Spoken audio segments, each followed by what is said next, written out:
একটা সময় ছিল যখন মনে হতো পড়ালেখা করলেই সব ঠিক হয়ে যাবে। রেজাল্ট ভালো ছিল, সবার মুখে প্রশংসা। আত্মীয়রা বলতো এই ছেলেটা একদিন অনেক বড় হবে।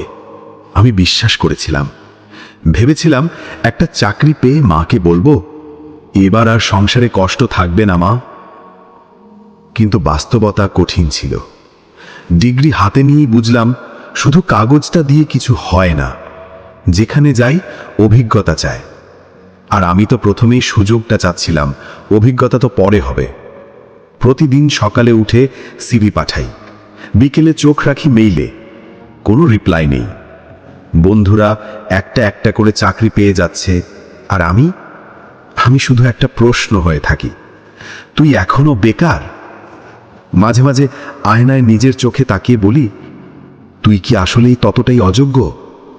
তারপর ভাবি, না, আমি চেষ্টা করছি, আমি লড়ছি, শুধু সময়টা এখনো পাশে নেই।